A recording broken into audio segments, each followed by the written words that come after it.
Hello guys, അപ്പോൾ എല്ലാ കൂട്ടുകാർക്കും ദി ഓൾറൗണ്ടർ ഗൈഡിലേക്ക് സ്വാഗതം. അപ്പോൾ ഇന്നത്തെ വീഡിയോയിൽ നമ്മളിത് ആർ സി പ്ലെയിൻ്റെ ബേസിക് ആയിട്ടുള്ളത്, അതായത് നമ്മൾ ട്രാൻസ്മിറ്ററും റിസീവറും തമ്മിൽ കണക്ട് ചെയ്യാൻ വേണ്ടിയിട്ടുള്ളത്, പെയർ ചെയ്യാൻ വേണ്ടിയിട്ടുള്ളതാണ്. അതിനാണ് ബൈൻഡിങ് എന്ന് പറയുന്നത്.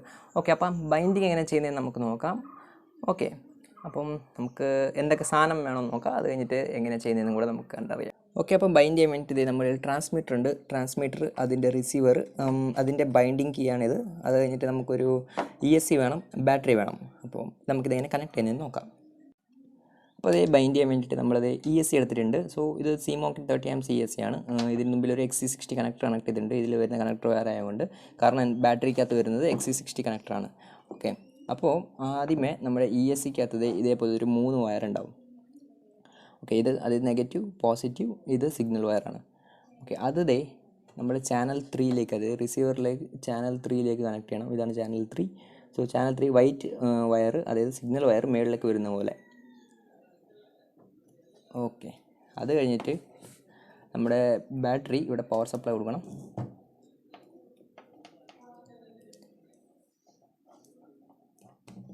ഓക്കെ, സിഗ്നൽ പവർ കൊടുത്തിട്ടുണ്ട്. അപ്പോൾ ഇവിടെ നമുക്ക് ഇവിടെ ലൈറ്റ് എത്തുന്നതാണ് ട്രാൻസ്മിറ്ററിനകത്ത്, റിസീവറിനകത്ത്. അത് കഴിഞ്ഞിട്ട് ഇവിടെ ഒരു ബൈൻഡ് കീ ഉണ്ട്. ഇതാണ് ബൈൻഡ് കീ. ഇപ്പോൾ ഇത് റിസീവർ മേടിക്കുമ്പോൾ എൻ്റെ കൂടെ കിട്ടുന്നതാണ്. ഇത് ഇവിടെ കണ്ടോ, B or VCC എന്ന് എഴുതിയിട്ടുണ്ട്. അപ്പോൾ അവിടെ ഇത് കണക്ട് ചെയ്ത് കൊടുക്കണം, ഈ പോർട്ടിൽ.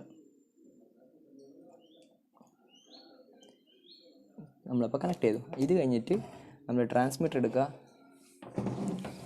ഓക്കെ, ഇവിടെ ഫുൾ കൺജസ്റ്റഡായി.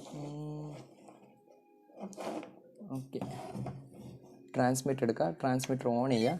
ട്രാൻസ്മിറ്റർ ഓൺ ചെയ്ത് കഴിഞ്ഞിട്ട് ഇവിടെ ഈ ഒരു സ്വിച്ച് ഉണ്ട്, അതാണ് ബൈൻഡ് സ്വിച്ച്. അപ്പോൾ ഇത് ബൈൻഡ് ചെയ്ത് കഴിഞ്ഞാൽ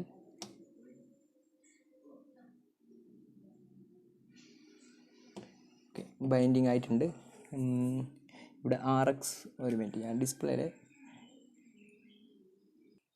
ഡിസ്പ്ലേയുടെ ബ്രൈറ്റ്നസ് കുറച്ചിട്ടേക്കായിരുന്നു, ഇപ്പോൾ ഞാൻ കൂട്ടിയിട്ടുണ്ട്. അപ്പോൾ ഇവിടെ കണ്ടോ RX കണക്ട് ചെയ്തിട്ടുണ്ട്. അപ്പോൾ റിസീവറും ട്രാൻസ്മിറ്റർ തമ്മിൽ കണക്ട് ആയിട്ടുണ്ട്.